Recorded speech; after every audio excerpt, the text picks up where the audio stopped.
Kathleen Kennedy has been under fire from Star Wars fans for a while now. She apparently ruined Star Wars. And a lot of the fans calling for her resignation said this week that they think Dave Filoni should take over because he gets Star Wars. And this week's episode of Ahsoka was testament of that. But didn't Kennedy hire Filoni to do this show? No, anyway.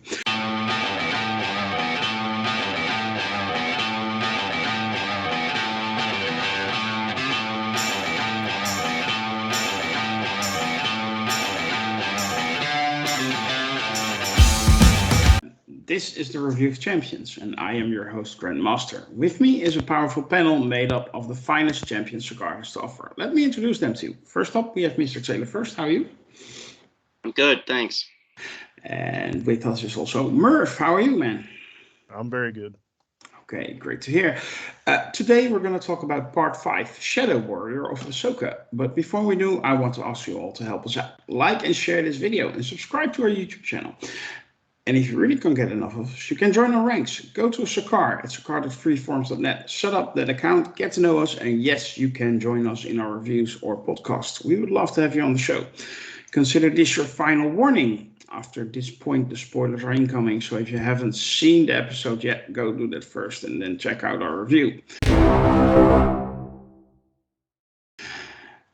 Well, Ahsoka went missing, but lucky for Disney, Jason felt a disturbance in the Force. Well, let's discuss episode 5 of Ahsoka. And we're going to do a quick thoughts round first. Merv, what did you think of Shadow Warrior? I was pleasantly surprised, and I think it was a much-needed Ahsoka-centric episode, where other people weren't stealing the show from her, and it really got into that particular character, which, for me, I don't have as much exposure as probably a lot of fans that are watching it. So just to get to know her better was fantastic. And my one gripe coming into this week maybe is that she wasn't the most... she was my least interested character coming in, but leaving this episode, post this episode, she's right up there with the rest of them at this point. Yeah, okay. Taylor? Yeah, I thought this was a really great episode. I didn't completely understand everything that was going on in the world between worlds and the lessons being learned there, but it was all really well executed. And the whole episode was really well done, so I liked it a lot. Yeah, I agree. With especially with what Merv said about the Ahsoka being the center of the attention in this case, because like I said last week, I think Sabine looked to be the main character of the show, and yeah, I really enjoyed that they explored her trauma because her master became Darth Vader, and that she actually, the doubts that fact created with her were explored, and yeah, her past, and yeah, that really was very interesting to me. Taylor, do you have any dislikes for this week's episode, or was it as great as everybody's saying online for you as well? Because this episode gets a lot of praise. Yeah, no, I don't really have any specific dislikes for this episode at all. There was a lot of interesting things to it. Just want to say a few quick words about young Ahsoka in her dream state there, where she was revisiting her past.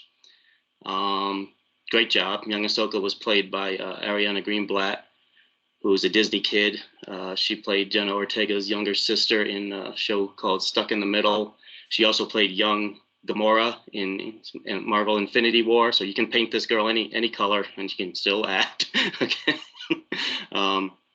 She's also in an underrated sci-fi movie with Adam Driver. She's not Adam Driver, with Kylo Ren, as called 65. She's in another underrated sci-fi movie called Love and Monsters. And she's in a little movie that's out right now you might have heard of. It's called Barbie. So she's doing quite well for herself right now. So good for her. And she did a great job here. And then after and again, I don't, I'm not going to overanalyze what exactly was going on in that dream sequence, but I think you summed it up pretty well with her conflict about having been mentored by the eventual Darth Vader and maybe afraid of inheriting some of his evil or something to that effect. But she overcame it. She decided she wants to live. She wants to go on and do good, I guess, was what I took from it. So that was great. And then the scene where they're going to the whales, the space whales, the person I was watching it with, who's watched the cartoons more than I have, mentioned that Ahsoka can talk to animals. And I'm like, okay, so she's the Dr. Dolittle of the Star Wars universe. And then, lo and behold, they did the exact shot from the 1967 Rex Harrison Dr. Dolittle movie where he's standing on the cliff looking out over the ocean and the giant whale head comes up in front of him. It's the exact shot with Ahsoka and the giant whale. Then she does the Vulcan mind meld with the whale right out of Star Trek IV, The Voyage Home, where they mind melded with whales. I'm just glad the whales didn't have subtitles like in Avatar, the the Way of Water, okay, because that would have been a bit too much if it had subtitles. But I thought it was very cool that they communed with the whales. They found a way. Obviously, hopefully it's gonna work out. That this is a way to find where Sabine went and where the evil people have gone and where they're gonna find the Admiral. But again, all of it with the visuals were all stunning. The acting was great. Anakin, he was really, really good in it as well. The action scenes, the lightsaber battles, the whole Jason being able to tap into his Force abilities and even share it with his mother so that she could hear what was going on so that they could rescue her. Now, I don't know how long she was underwater, and I don't know if her species can breathe underwater or what, but it was cool that they found her and they pulled her out. So yeah, all in all, I just thought these were a whole lot of really cool things in this episode that were all pulled off really well. And I like that the story is progressing at a good pace. Mm-hmm. Yeah, and was this episode as needed for you as it was for Merv and I, like being Ahsoka-centric? Yeah, I like that it was very much Ahsoka-centric in this episode.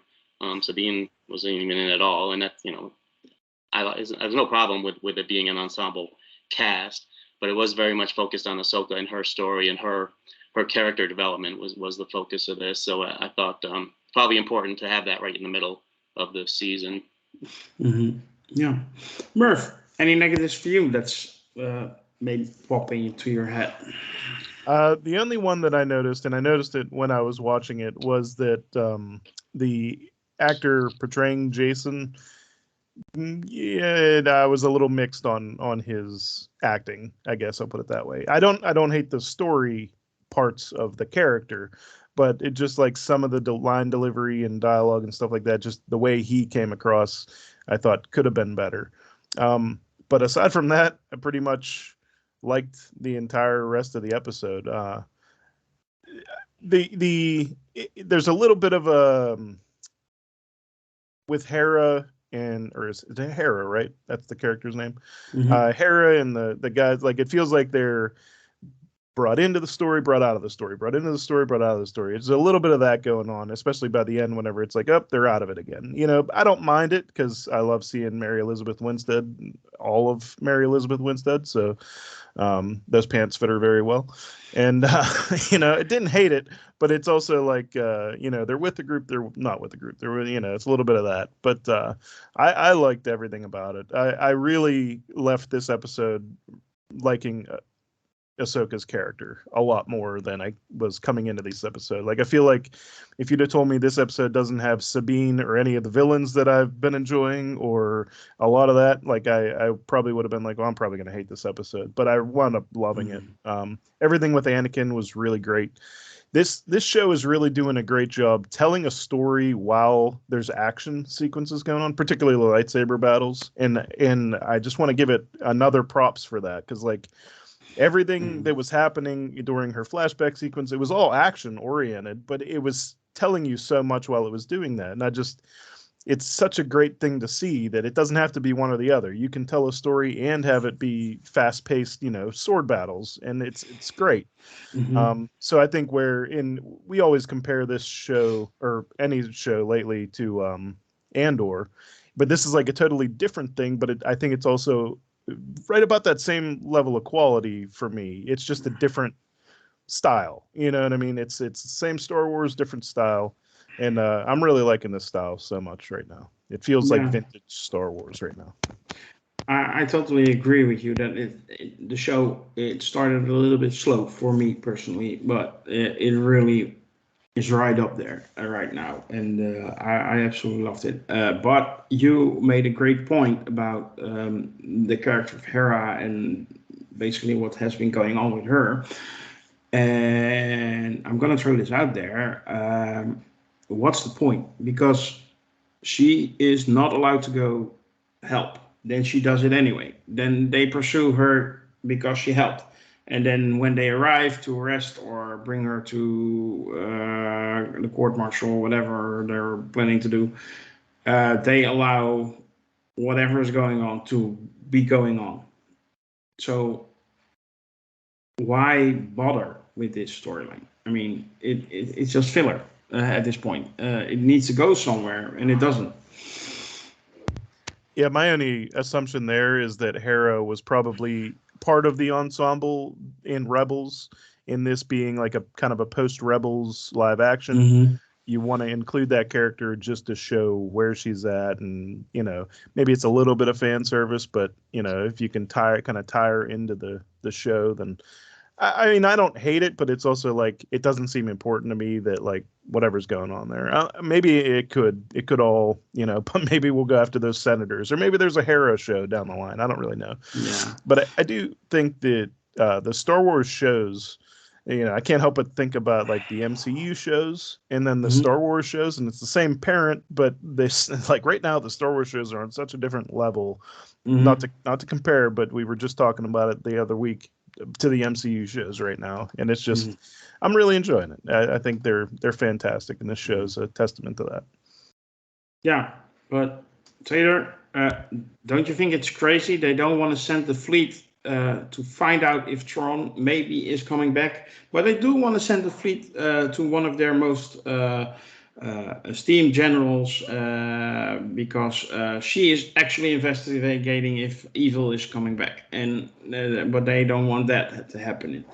To Yeah, me, it's really odd. yeah, it is a little bit. I mean, Hera in this show is not so much a character. I mean, she's a character, but she's more of a tool at this point, as just sort of a link to the New Republic and the Senate and what's going on there, and just to establish the tone of what's happening in the New Republic. Hmm. And like Murph said, she's part of the Rebels show, and she'll be part of the movie that's going to follow this. So it's basically an establishing Yeah. role at this point, and I don't think they can fit the whole fleet inside the mouth of the whales. So, yeah. Understood, but still, yeah. To me, it's the only thing it shows is that the Senate is allowing the rise of the First Order. Basically, that's what they're establishing, and but uh, that would, yeah, it just doesn't feel like it's something that would really happen. The people who fought to be free of the empire would not allow. It's the same people. It's not like they're generations later and they got lazy, and it's the same people, and they allow because of stupidity or laziness to allow they allow this to happen. To me, it's a really bit odd and yeah, not really good writing. So Yeah, I agree. It's kind of a lazy trope, yeah, in order to move the story along. Because if they were actually doing what smart people do, they would probably shut down the the yeah, remnants of the empire before they would get a chance to yeah. make make a sequel trilogy. I mean, Lord knows real life politicians can do stupid things and be lazy or whatever, but they would never allow this to happen. But anyway, at least in my view. But anyway, let's not nitpick this to death, because we got the return of Hayden Christensen as Anakin Skywalker slash Darth Vader, and a certain flash in the mist. Did we enjoy that, Taylor? Oh yeah, I really liked that. I'm one of those weird people who likes the prequel trilogy anyway. So I mean, I don't. There are certain things I don't like about it, but overall, I really like the prequel trilogy. Yeah. And I like Hayden Christensen as Anakin Skywalker better than that kid in the first in the Phantom Menace. He did a way better job than that kid did. But no, I think he's done a really good job, and I'm really glad that he's willing to come back and keep doing this for the fans and for the franchise. And I think he did. Again, I think he did a pretty good job as, you know.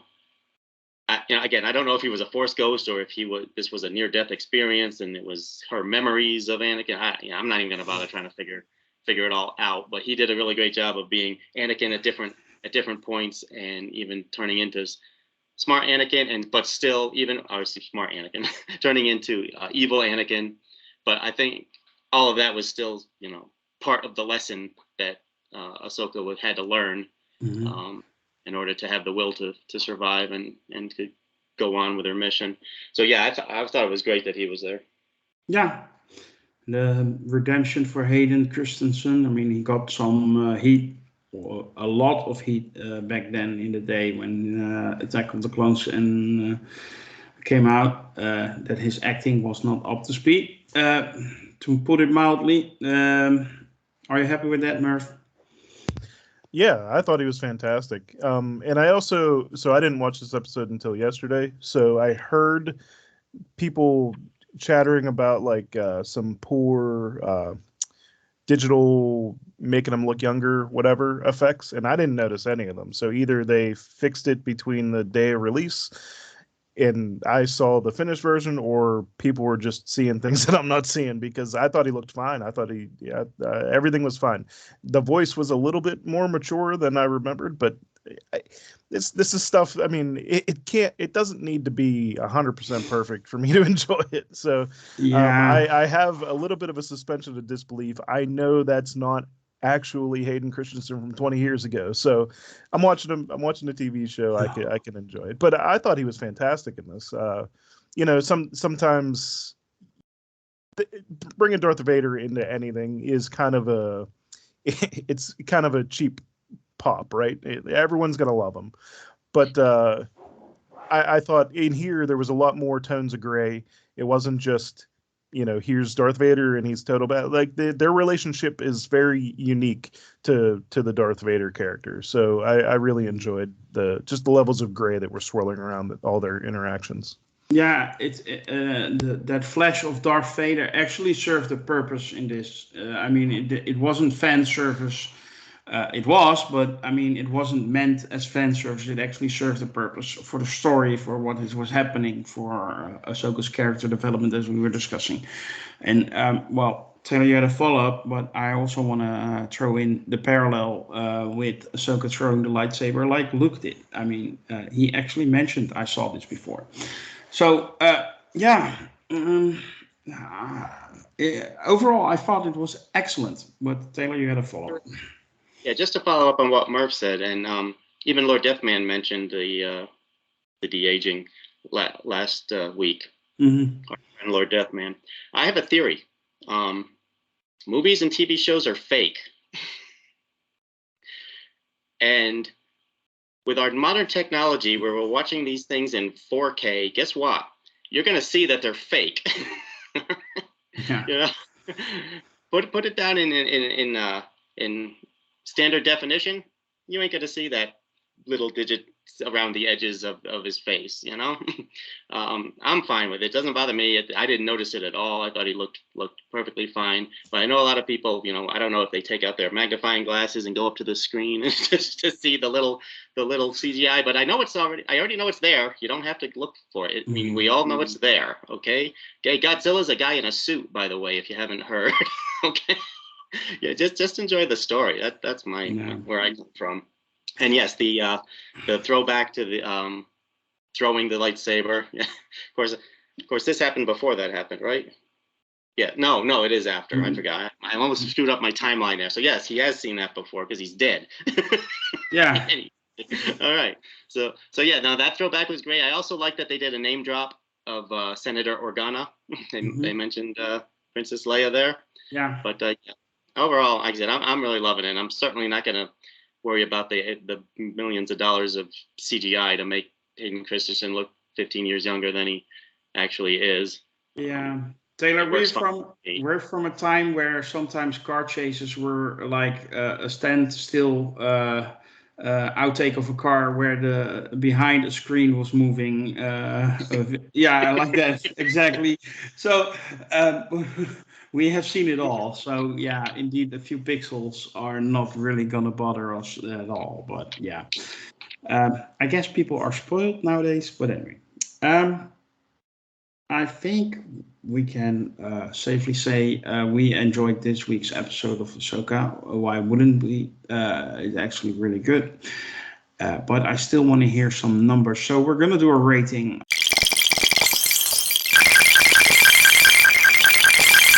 for this week's episode. And I'm going to start with you, Merv. Can I have your rating for Ahsoka Episode 5 Shadow Warrior? I will give this one a 9 out of 10.